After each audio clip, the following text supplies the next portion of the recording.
What is up, everyone? Welcome back to the Safe Room. You're in the presence of the President, Sean Williams. And we're here.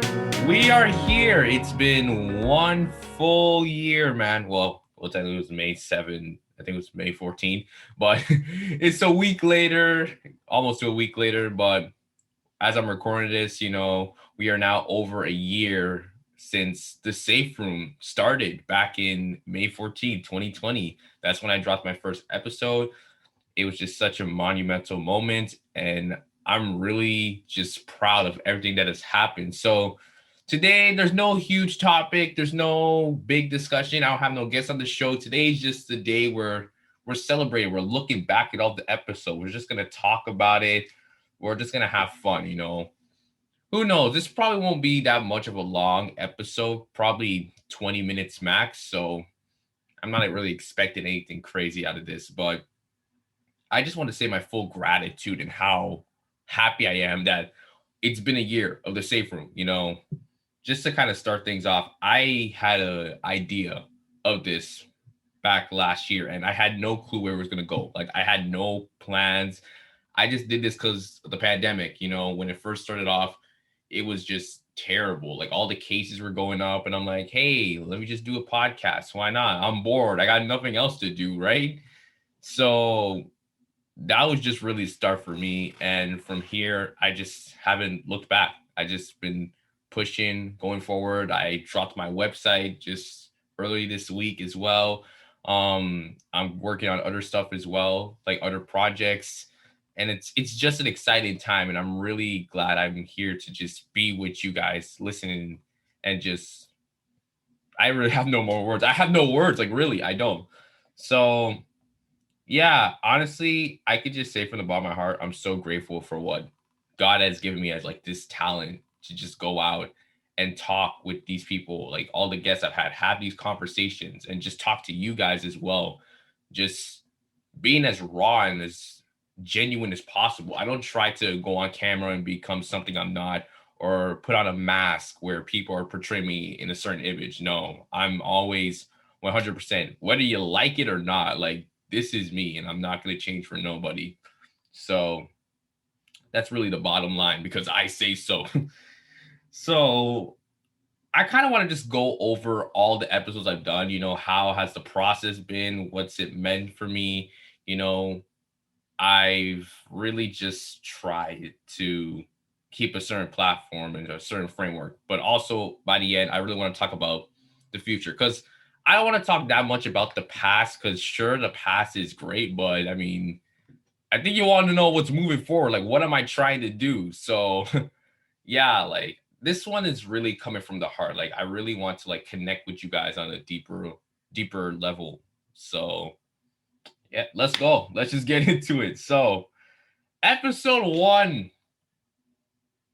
I'm not gonna lie with you. I was like so nervous when I did this. Like, I was like sitting there with my computer. I was even using like the editing software I did. I was using Audacity. Like, I'm talking like this was the type of shit you saw in high school. Like, I'm like, what am I here doing, sitting with Audacity on my lap and just like recording? Like, I had no idea what I was gonna do.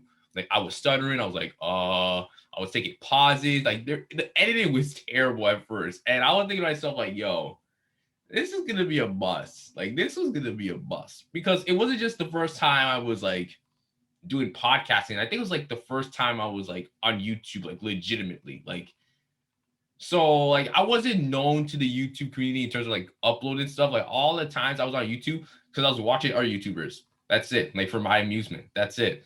I didn't know how it meant to post things, how to manage it, what's the process between that.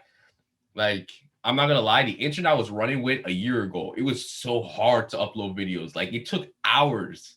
It took so much hours. I mean, now it's much more easier and more efficient, but it was such a hassle. And like doing the first episode, I remember I was upstairs. It was like late in the afternoon, and like I recorded. Like, I was so nervous. And the funniest thing, like, I wasn't even on camera, but like a man like me was like sweating. I was like dripping in sweat. I'm like, yo, why am I sweating? Like, it's literally just me. Like, I'm sitting here talking to you guys on audio, and I'm like sweating like it's like Niagara Falls. Like I'm just dripping with water. Like it's just what's going on.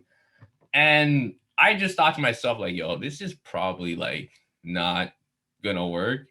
And like to this day, I believe like my first episode on YouTube still has like the most amount of views, which is crazy. I mean, I was talking about the coronavirus and I'm like, sure, this is something that people care about, but like who wants to hear that shit all day long? I mean, let's be honest, like you got the news, you got CP24 and CNN and all these other places. Like, and even at a point, people got tired of Corona because it's like, yo, we're done talking about it. Like, can we just move on? Can we get outside? Can we just move on with our lives? So I thought, whatever. And the other episodes just after that, kind of getting to know more about myself, the university versus high school talk I had with my sis Chanel. I even like try to add sports elements. Like, I'm not gonna lie, earlier on into like my podcasting career, I had no clue what I was doing. I was just like throwing stuff at a wall and hoping it would stick. It was just like, okay, let's take this idea, let's just take that and that. It was just like, what am I doing? Like, really? Like, I don't even have a plan. And like, I don't know if it's just me, but like, have you ever just went into something that for the first time, but you had no clue what you're doing? You just hope that, oh, yo, that's the idea that's gonna stick. Oh, that's the one that's gonna just hit it off. Like, it's out of the park. Yo, this is the top idea. Like, for me, like, just like, I'm just working one day at a time. Like, I wasn't as organized as I was today. I wasn't. Like, I was a huge mess. Like, sometimes I'd be editing like literally the day before, maybe the day of, like when I had to get the stuff on. It was so much. Cause I also had school at the same time. It was just like, bro, like that was like midway through the season. But earlier on, like I was still on break, but it was still hard because it's like, yo, what the heck? Cause like this should be simple. Like just get the audio and then put it up. But yet it was so much more than that. So I really didn't know what was the issue for me at that point. And like, again, I had so many guests. Like at first I had Chanel. She was the first ever guest. I'm like, you know what? Me and my sis, I mean, we have a good connection. Everyone's like are still surprised to hear that, oh, you guys are twins. Like, yeah, like we look nothing. Like if you ask me, like we look nothing alike. And like that's coming from me. Like it's not like, oh, someone in person that you don't know will be like, oh, you guys don't look like. No, like I don't see the resemblance, but it is what it is. I remember having Kevin and Tien for one of the episodes as well. We talked about like the NBA and everything. And again, that was just something for fun. Like of course it translated to like the Court Advantage podcast. But I mean, again, that wasn't something that was planned. I wasn't like, okay, let's do an episode that's going to be a teaser for this. Like I didn't. I just kind of went with the flow. And then I try to get more bigger guests, people that I knew from like my past in terms of like whether it was like connections and stuff. For example, Akeem, I mean, I knew him from like the Harvard trip and then Black Brilliance as well. I thought, hey, why don't I get him on the show and everything? But yeah, earlier on, I had no clue I was doing, legit. And then I think one thing I would regret, or I would say if I had to go back and change with my podcast, is like my diversity of topics. Like I felt like the entirety of my first season was like COVID. And again, like this is where like my imagination wasn't coming through. And I was like, yo, what is going on? Like, why am I talking about the same shit? Like if I wanted to, I could have done like maybe a 3-hour episode just talking about COVID instead of like splitting these and doing it like to 7 to 10 separate episodes. I know people are probably thinking like, yo, Sean, like, is this all you got? Is this all you got? Like, even I was looking at something like, what's wrong with me? Like, am I just that like lazy to look for something else? Or like, is it because COVID's that terrible? It's like, there's nothing else to talk about. I mean, they canceled all the stuff. Like Caravana was canceled, CNE canceled.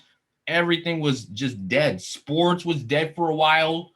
And like, that was tragic for me. Cause like, you know me, I'm a sports fan. I love it. Like watching sports, like basketball, hockey, baseball, like you name it. And like the fact there was a period where nothing was happening.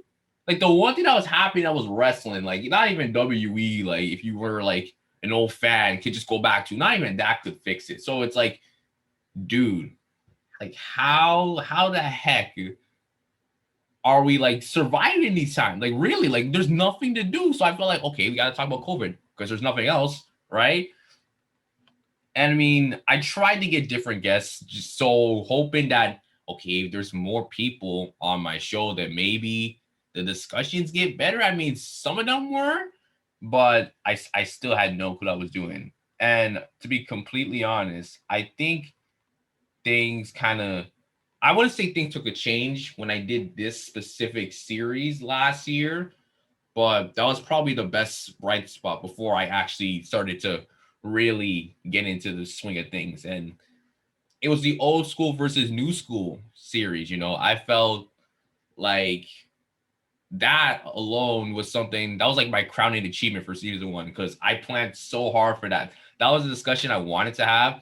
And I was like, you know what? I'm going to make sure I get the right guests. It's just the right format. And it's going to feel natural, genuine, and entertaining.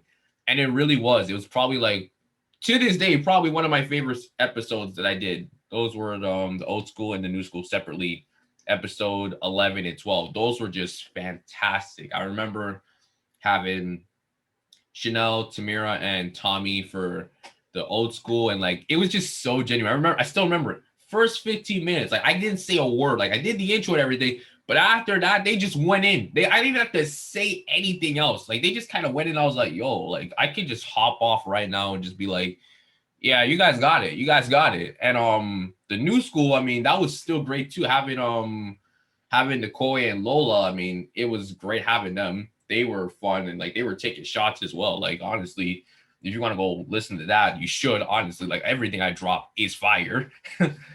um, but yeah, that was like my peak. Like at this point, I wasn't say I was like slumping or rising. I was just on this straight line. I wasn't going anywhere. I just wasn't doing anything crazy. Then there's the old school, new school, because I was promoting that heavily. I was like, yo, like this needs to be promoted. Everyone needs to listen to it. Everyone needs to go out and just hear the conversation. You just hear it out. You don't even have to be like, well, I choose this or that, or I choose new school over old school, and vice versa. Like, no, you can just be there just to listen, because that's what we're here. That's what the safe room's about. Having the opportunity to have these conversations without someone being judged or ridiculed. And that was just really important for me to have that conversation. So I was glad I did. But again, after that, I was just like, things kind of got stuck. Things kind of got stuck again. Just kind of went back to normal. And then I remember that episode. Oh, excuse me, not episode. I remember 1 week I said I was gonna drop a new episode every day that week for 5 days. And I think that's where things took a change. And that was pretty much like the last quarter of the safe room in season one. I think that's where like I was starting to find my flow, like everything started to click and I knew what I wanted to do. And I talked about how like the whole mantra, like the whole mandate of the safe room was creating a space for people to feel comfortable and have these conversations, but it also was a chance to create a platform and give people the chance to share what they want people to hear about. It's just a way to give them opportunities to talk about whatever projects, whatever initiatives, whatever goals they had in life.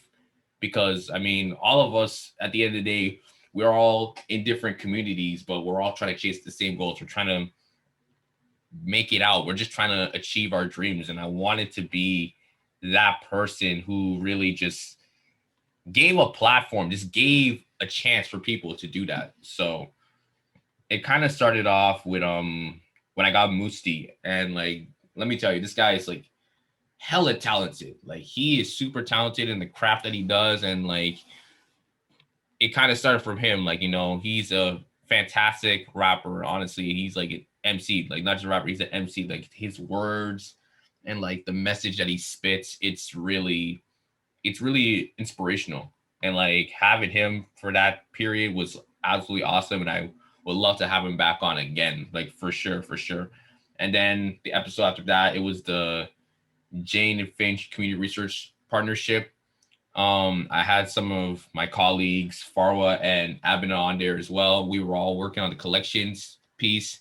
And again, I really wanted these episodes to signify that there is work being done in the community, but obviously certain things aren't being talked about because other projects are pushed ahead. And I want it to be where people's voice has at least a stage so they can spread out the message that they want to get. I always say that it's never that you don't have the talent. It's more like some people are like having the resources and you don't.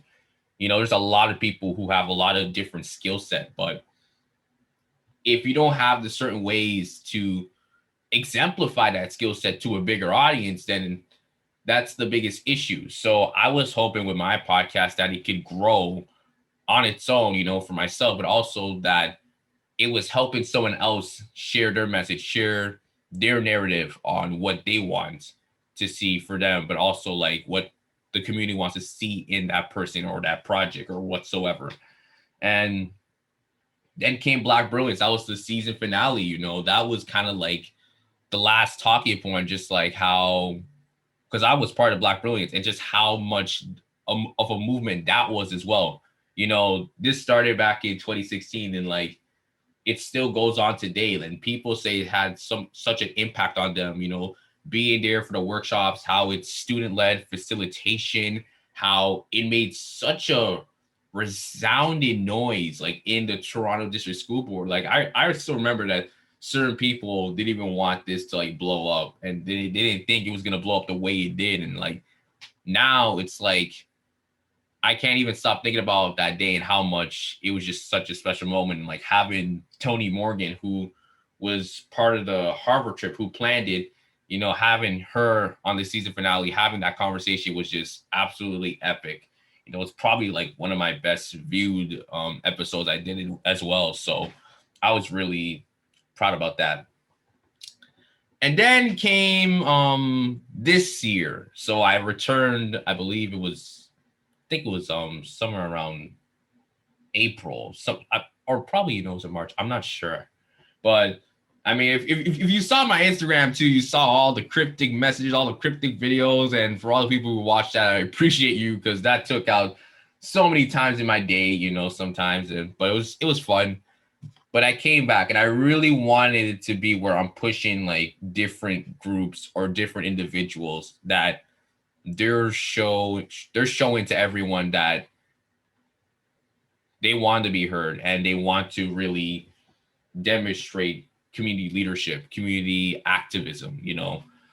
First off was Rise. And I mean, what's not to say about Rise? I mean, they've been in the game for like close to a decade. And I mean, they're still growing. They're still getting the love and appreciation that they do. I mean, Randall, he was named the Ontario's first poet laureate. I mean, it's amazing what they're doing over there. And I just wanted my audience to know more about that. So that way, their support continues to grow as well.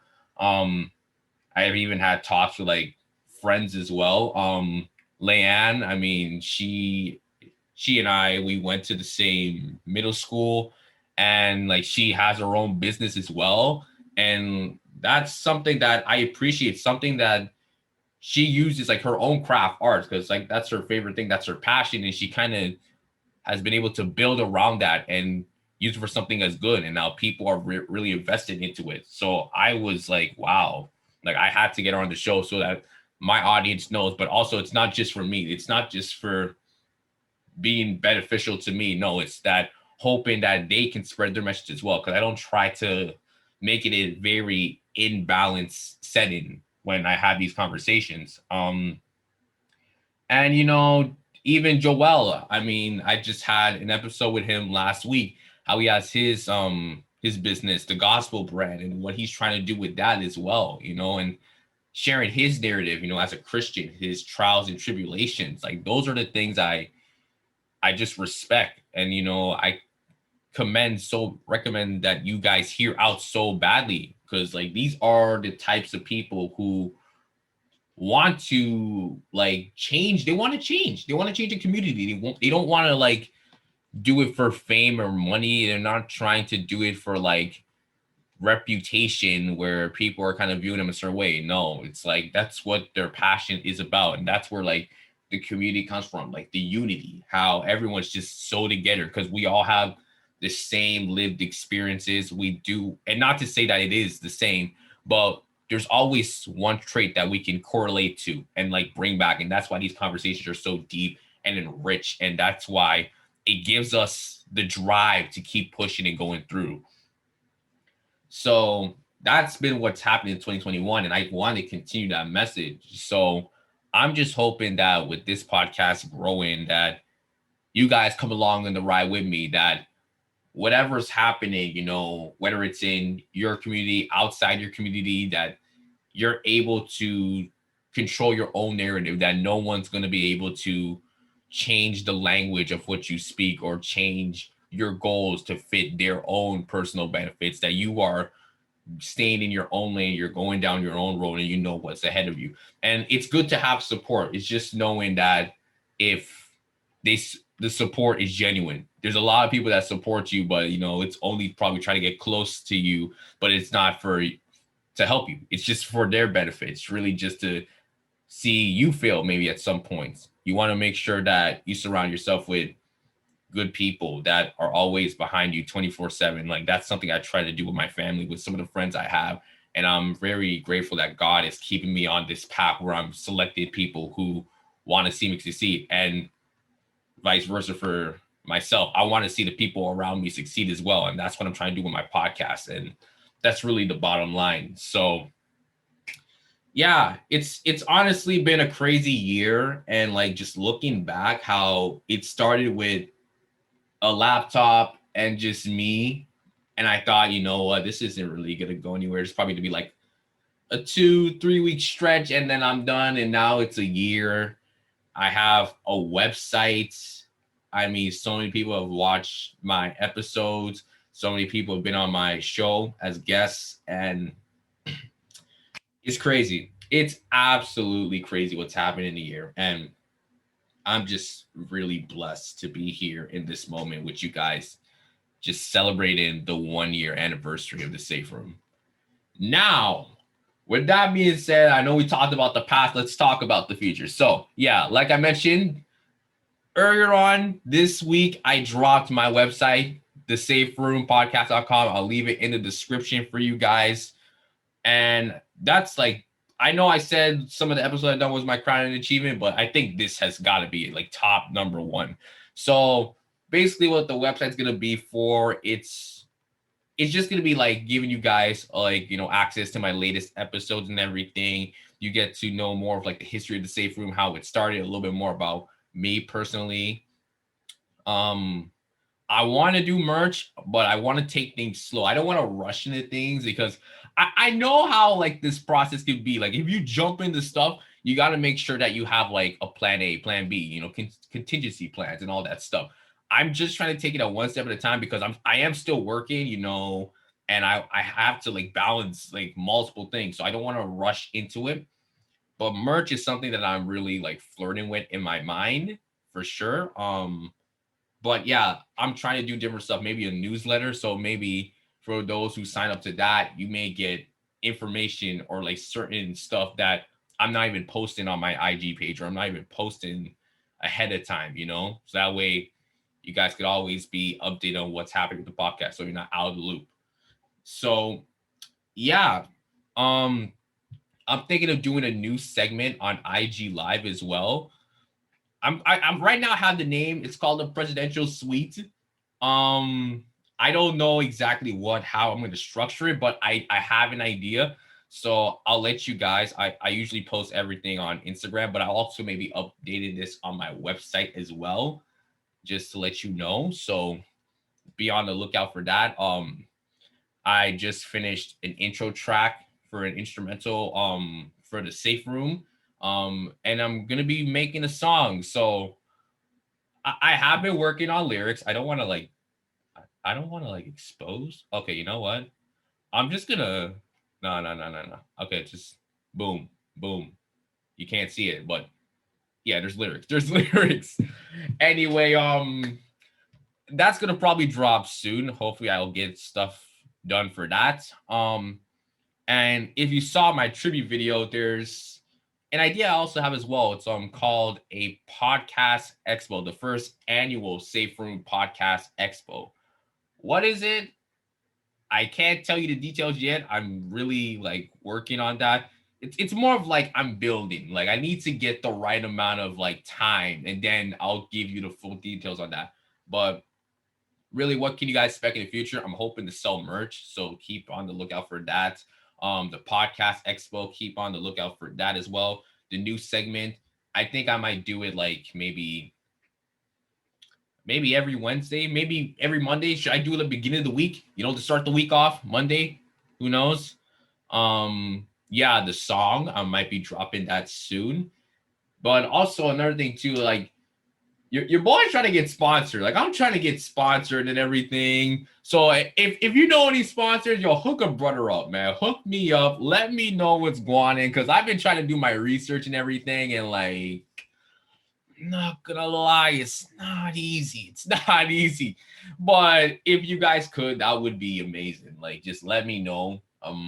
Just DM me or like hit me on my email. That's in my IG bio. So, hey, whatever it is, you just let me know. But I don't want to keep you guys long. Like I said, this is not going to be a long episode. It's going to probably be like 20 minutes max. But I just want to say from the bottom of my heart once again, like, it started off as an idea, and like now it's been a full year, and honestly, it's just the beginning. So from me, from the entire Safe Room brand, I just want to say thank you.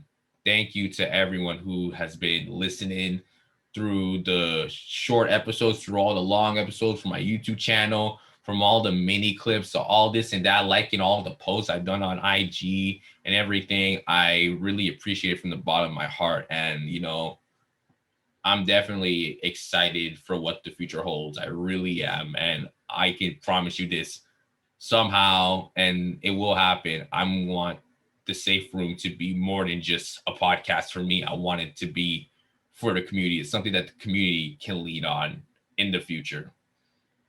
So yeah, that's about it, guys. So thank you for listening to the 1-year anniversary episode of the Safe Room. Next week we're gonna go back to it. And hey, next week I got a very interesting episode. Let's just say, for all the people who got the childhood memories with all your favorite shows, we finna talk about it. We finna talk about it. But thank you guys. Make sure you follow me on Twitter and Instagram at Mr._President SW. Subscribe to my YouTube channel, Sean Williams. Make sure you guys click the bell for notifications of every mini clip I drop on Friday. I know I was late just this last week, but I lost the file for a second, but I got it back. But we're going to be back on our original schedule tomorrow. So don't worry, 5 o'clock every Friday, I drop a mini clip video. Make sure you guys are out to look out for that. Make sure you guys check out my website, thesaferoompodcast.com. Make sure you guys check it out. Again, I will try my best to get new material up for you guys as soon as possible. But yeah, I just want to say thank you guys. I'm gonna head out. Thank you guys for listening, and see you guys in the future.